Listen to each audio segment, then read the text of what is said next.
Okay, 138 in the World Wars. So after his World War success in Poland, Hitler hoped the French and British would be eager to make peace, but he was to be disappointed. During the winter months, fighting almost came to a standstill. The Germans called this phase of the war Sitzkrieg. The British called it the Boer War. It was the calm before the storm. When winter passed, the war began in earnest. Once again, Blitzkrieg proved very successful for the German. And there are German troops heading for the English Channel, and they're storming through a village in the first days of their invasion of France. So at the start of the war, there was a sudden change of pace in France and Britain. People began to carry gas masks wherever they went in case the German Air Force dropped gas bombs. Children were evacuated from cities and sent to live in the country. But after a few weeks when nothing happened, there was a sense of anticlimax. Fighting began again in the spring of 1940 and brought a series of brilliant German victories. On April 9, Nazi troops invaded Norway and Denmark. The Norwegians resisted the invaders until June 9. The Danes surrendered within hours. These further Nazi triumphs forced British Prime Minister Neville Chamberlain to resign. He was replaced by Winston Churchill, a famously staunch opponent of Hitler's. On May 10, German armies invaded Western Europe and troops poured into Belgium and Holland. Within 4 days, Holland surrendered. Belgium was overrun by May 28. On May 13, the Germans unleashed a massive blitzkrieg offensive in the French Ardennes region on France's Belgian border. Fresh from their recent triumphs in Poland, German tanks and soldiers under General Heinz Guderian reached the English Channel in a week. So in less than a year, German armies conquered Poland, Norway, Denmark, Holland, Belgium, and France. But Britain remained undefeated. Okay, so here he is. This is the areas that they've now gotten, all this pink, okay, that Germany has gotten. And these areas are still neutral. And of course, they have not gotten Germany yet. So Guderian's forces cut the Allies' armies in two. Those stranded to the north were caught in a narrow pocket around the French part of Dunkirk. In an extraordinary few days, a fleet of 900 British ferries, sailing boats and Navy vessels, helped by the French Navy, rescued over 200,000 British troops and around 110,000 French, Dutch, and Belgian troops. Here are British troops on the beach on Dunkirk, and they're surrounded by abandoned equipment and dead and wounded comrades. They had only their rifles to defend themselves from constant air attack by the German bombers. As the British withdrew from the continent, the German army pressed on to Paris. The French capital fell on June 14, a month after the invasion. A week later, France surrendered. Hitler was ecstatic. In the First World War, 1 million Germans had died in 4 years trying to defeat France. Now Germany has succeeded in less than 6 weeks at a cost of a mere 27,000 lives. With a characteristic spitefulness, Hitler ordered the French surrender to be signed in the same railway carriage that the French had used to accept the German surrender in the First World War. France was now divided in two. The north and west was occupied by the Germans. The south was ruled by the Vichy government, which were French politicians who collaborated with the Germans. The victory over France was Hitler's greatest military triumph. But although the future held future success, the tide would slowly turn against him. Okay? And I wanted to let you guys watch this on the Dunkirk evacuation and what happened there for that. In This Week in Military History, we explore the miracle of Dunkirk. The Dunkirk evacuation of Allied troops from northern France took place between May 27th and June 4th, 1940. After Germany invaded Poland in 1939, France and Britain declared war on Germany, and British troops were sent to defend France. Between September 3rd and May 1940, however, little really happened in the West during a period known as the Phony War. That all changed, however, on 10th of May 1940 as Germany turned west, attacking France and the Low Countries. By the end of May, German forces had compelled several 100,000 British and Allied troops to retreat into Belgium and ultimately to the French coastal city of Dunkirk. Hoping to use Dunkirk's port facilities for a large-scale evacuation, the Allies were trapped on the beach after finding the Germans had destroyed their best option for escape. To save these hundreds of thousands of stranded troops, the British government launched Operation Dynamo, led by Beachmaster Captain William Tennant. He rerouted efforts to the harbour's breakwaters. Coming to aid in the evacuation was the Royal Air Force, as well as hundreds of civilian leisure and fishing boats who answered the call for help. Originally fearing only some 45,000 troops would survive, ultimately nearly 300,000 men were rescued. Had Germany attacked the beaches directly, the British and the French would have lost hundreds of thousands of men, potentially putting pressure on Prime Minister Winston Churchill to acquiesce to Germany's demands. Miraculously, Adolf Hitler called off the impending attacks on the beaches. Though Churchill called the evacuation of Dunkirk a colossal military disaster, the miracle of Dunkirk became one of the most important symbols of the war and a testament to the determination to fight on. Join us next time for another segment of This Week. Okay, so I think that's probably the major stuff we'll talk about there with 138 and 139.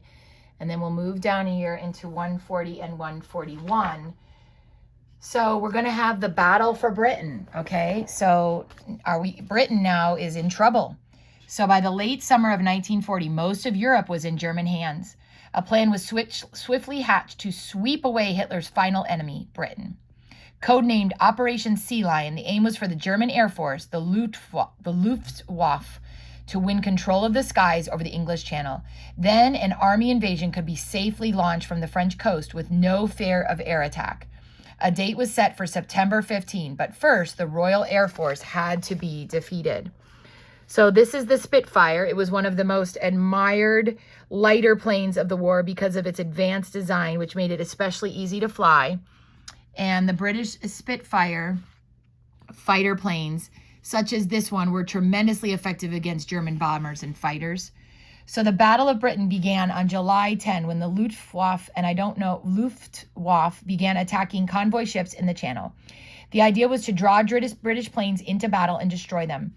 The commander-in-chief, Hermann Göring, boasted that he could defeat the RAF in just 4 days. But in the fierce fighting that followed, the Luftwaffe, which is the German side, lost 600 planes, twice as many as the British RAF. So Göring changed tactics. This time it was very effective. British airfields were targeted with heavy losses of both planes and men. And here is the, I don't know how to pronounce that, Messerschmitt Me-109, Germany's principal fighter aircraft during the war. Just as the Luftwaffe was beginning to look like it was winning, the RAF bombed Berlin, and that's in Germany. An enraged Hitler immediately ordered Göring to bomb London. On September 7, 1,000 German bombers and fighters attacked the British capital, killing about 500 people. The raids continued, but they gave the RAF time to repair its airfields and rebuild its strength. Soon the Luftwaffe was seriously losing ground and was forced to switch from daytime attacks to night raids. Although these were far trickier, their planes were less likely to be shot down. During the Blitz, which lasted until May 16, 1941, London and other cities were bombed almost nightly. But the British remained unconquered, and Hitler's forces was forced to admit defeat for the first time since the war began. This is St. Thomas Hospital, close to the House of Parliament. It was heavily damaged during the Blitz. In their battle with the RAF, the German Air Force was struggling against several vital disadvantages. Their planes could only stay a short time over England before fuel ran low and they had to return home. RAF fighter planes such as the Spitfire and Hurricane could outfly many of the German fighters and bombers. And by the time war broke out, the British had a useful radar system which enabled them to detect incoming German planes and spared RAF pilots the need to fly unnecessary, exhausting patrols. The final losses in the Battle of Britain were 1,700 German planes and 900 British planes. The RAF had 1,500 fighter pilots drawn from Britain, the Commonwealth, Poland, and Czechoslovakia. Over 400 of them died during the fighting, but their contribution had been crucial. At the height of battle, Winston Churchill, who was with Britain, famously described their achievement: "Never in the field of human conflict was so much owed to so few," to those pilots. Okay. So we're going to watch a few videos here now. Here is a little bit about the Battle of the Britain and the Blitz. And I thought that was a video. It is not. So So this is about the Battle of Britain. Oh, maybe it is. Sorry about that. Maybe it was a video. Yes, I thought it was. The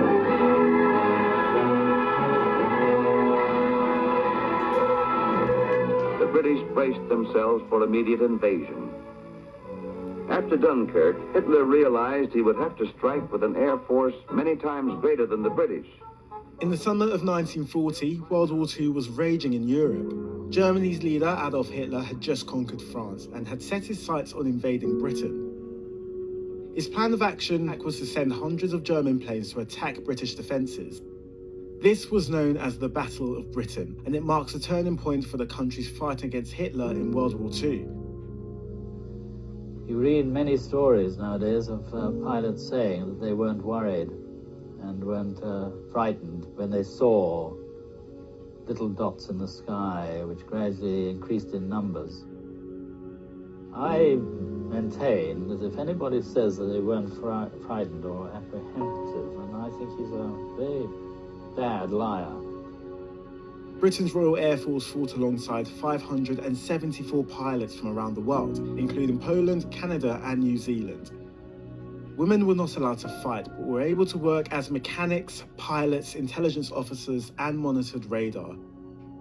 To us, it was a very anxious period, especially when they were shouting at each other and saying, you know, look out, there's so-and-so on your tail. I wanted to do something towards, it sounds, help, I suppose. You know, I wanted to be in at the sharp end. Despite being outnumbered 3-1 against the German Air Force, nearly 3,000 pilots were able to defend the UK from invasion. Are you proud of having taken part in the Battle of Britain? Yes, very proud. Do you think it was all worthwhile? Yes, I do, because I don't like tyranny in any shape or form.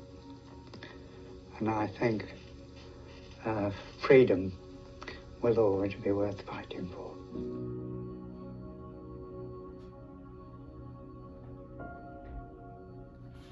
Okay, so that was that. And then, let's see. It's probably good. I'm going to put the link up to this. I think some of our guys might be interested in some of this about the planes, but I'm going to leave it at that. So I'll put that link up. So if you'd like to look at some of the planes and some of the stuff, you can. And then the last 2 pages is just Germany invading Eastern Europe. So with his enemies in Western Europe defeated and Britain bloodied, Hitler began to plan the invasion of Russia. But before he could, a series of crises in Eastern Europe, which is Russia, demanded his attention. The most vexing of these was caused by Germany's own ally, Italy. So although they were Axis allies, Mussolini, who was with Italy, did not commit his country to Hitler's war in Europe until he was sure the Germans would win. In the final stages of Hitler's campaign in Western Europe, Italy invaded France from the south. With France defeated, Italian troops invaded the small colony of British Somaliland, which they managed to take in August of 1940. This was their one success of the entire war, although it was seized back by the British within a year. In September, they launched an invasion of British-occupied Egypt from their colony of Libya, only to have their tanks run out of fuel 60 miles over the border. The British responded with retaliatory attacks on Libya. A disastrous invasion of Greece followed in October. The Italians were expelled within weeks and lost half their battleships at Taranto. Mussolini, who's with Italy, had desperately wanted to show the world that his fascist Italy could be just as successful as Nazi Germany. He talked boastfully of a new Roman Empire and referred to the Mediterranean Sea as an Italian lake. Now Hitler had to rescue his ally. German troops, rested and confident after their recent victories, flooded into Libya to save it from the British. The following spring, Greece was invaded again, together with Yugoslavia. Yugoslavia fell in a little more than a week, but it would prove to be a far easier to overrun than hold on to. Hundreds of thousands of Yugoslavian soldiers disappeared into the mountains and forests to harass the occupying German army for the rest of the war. The Germans took the Greek mainland within a month. Then, in a final military masterstroke, they invaded Crete, which is in Greece. Hitler was determined that his one supply of oil, The Ploesti oil fields in Romania should be safe from British air bases in Greece and Crete. In the first fully airborne invasion in history, 20,000 German soldiers parachuted over the island or landed by glider. Facing them were over 40,000 Allied troops from Britain, Greece, Crete, Australia, and New Zealand. Although over 7,000 Germans were killed, their opponents were poorly equipped and worn out from fighting in Greece. The Germans captured the island of Crete, which is part of Greece, within 10 days, and it was to be one of Hitler's last great victories. And so, so here are as a little video about the battle in Greece. Hi, Mark Barden at Sandy Hook.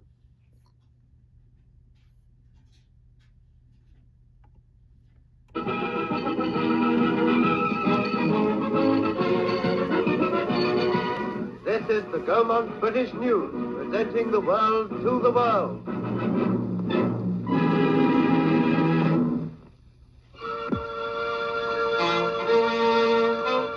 These are the first newsreel pictures received in this country of the gallant fight made by the small Empire Army against the invading hordes of Nazis in Greece.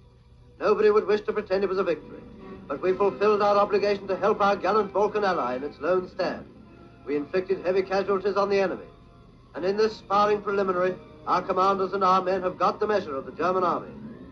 This brief record of one small episode in that fierce battle shows supplies and reinforcements going into the Allied positions, and they show that our men were undismayed.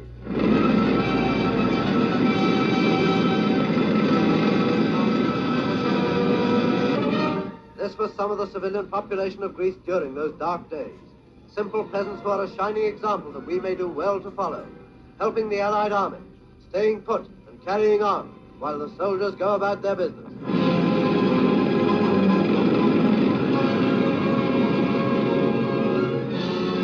Greece knows now the things that we know too, the desolation and ruin caused by war.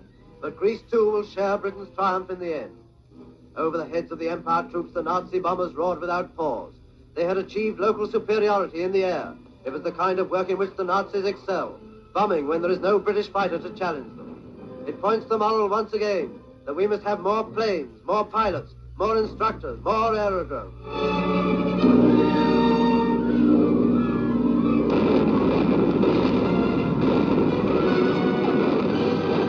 This was the hell that was later repeated over the island of Crete. Many German planes were shot down from the ground, but in the sky, the planes you see were always German.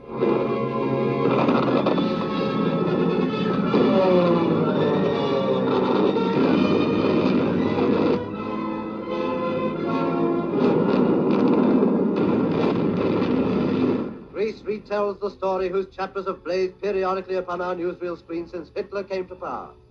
But in all these conquered countries living in the shadow today, the passionate will for freedom will never die. Today, Hitler is the master of the continent of Europe. Tomorrow, these victims of German greed will exact a terrible revenge.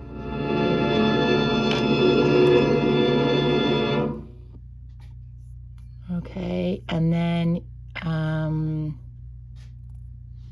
think that's probably all we're going to do there in that. There's just so much, and I don't want to totally bombard you guys. So we're going to call that done there on page 143. And,